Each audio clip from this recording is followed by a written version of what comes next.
Good morning. Glad to see you all. We've been honored to host Prime Minister Netanyahu this week here on Capitol Hill to celebrate the remarkable progress over the past year and to renew, of course, our steadfast commitment to the U.S.-Israeli partnership. The Prime Minister and I have developed a strong bond since I became Speaker. I consider him a close friend, and we've spoken often. The first piece of legislation I passed after taking the gavel was a resolution of reaffirming the U.S.'s commitment to the security of Israel. And that was a very important gesture on our part. And of course, I was happy to pass the security assistance funding when Israel needed it the most. He and I speak regularly. We were honored to host my friend, the Prime Minister, in July for his historic fourth joint address to Congress, which tied for the record of all time. And that showed the world that Israel is not alone, and they won't be so long as we are governing here. Today we discuss the special partnership that we have between these two countries, and I thank Prime Minister Netanyahu for his unrelenting commitment to making the region and the world a safer place amid really extraordinary challenges. What Israel has done in the past 7 months really is a testament to what can be accomplished when we do not let the enemy set the rules. As Prime Minister Netanyahu said Tuesday at the White House, when our enemies see daylight between Israel and the United States, they will exploit it. And we all know that is true. And that's why strong, decisive leadership is so crucial in this time. President Trump and Prime Minister Netanyahu both understand that peace is secured through strength, not appeasement, and not by turning our backs on our allies. Before he even took office in January, President Trump and his team helped secure the ceasefire agreement and the return of American and Israeli hostages. This week he announced a plan to exert maximum pressure on Iran and its proxies who terrorize the Israeli people and the world. This is what decisive leadership looks like. And with President Trump back in the White House and Republican control of Congress, America will not turn its back on our national security priorities. Our support for Israel remains ironclad. We are truly grateful to Prime Minister Netanyahu for joining us today, and I'll turn it over to him for a few remarks. Mr. Speaker and Mike, thank you.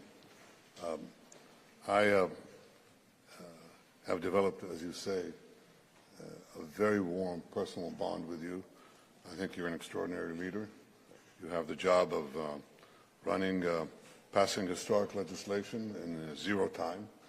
So we exchange a few tips on how to do that because we both know what coalitions are. But I have to say that I'm impressed with your leadership, with your initiative, and for me, most of all, your friendship to the State of Israel, the Jewish people, the Jewish state. The American-Israeli alliance has never been stronger. I'm now completing the week in which began with an extraordinary meeting with President Trump. And under his leadership, the critical decisions that show his commitment and the American people's commitment to Israel have come to the fore instantly. First, he renewed immediately the supply of weapons that had been stopped, which we need as we're fighting for our future, for our existence, and for the broader Middle East in a seven-front war. He immediately released those weapons. He issued yesterday these sanctions on this scandalous and corrupt organization, the ICC, that threatens the right of all democracies to defend themselves, by themselves. And he's done so many things in the interim, just in 2 weeks. But I was deeply moved by the reception that we got, the substantive things that we discussed, making sure that Iran never gets a nuclear weapon, and also making sure that Hamas is destroyed. We're not going to have a future for Gaza or for future for peace in our part of the world if Hamas remains there.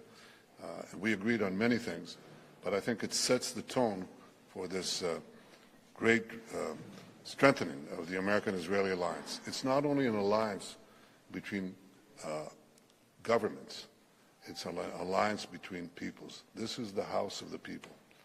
And you, Mr. Speaker, represent the American people that overwhelmingly support the State of Israel. You know, I was driving through Washington. I look outside. There are people on the sidewalks. They see, the limousines pass, and they all go like this. They all go like this. They all support. And I think, Mr. Speaker, that's the spirit that animates you and so many of your colleagues here. and I want to thank you again. And I want to say, we're invited to Israel this year in Jerusalem. I know you're busy, but find space to do that. I can't wait. You'll be welcome on a red carpet. Thank you so much. Thank you. Thank you.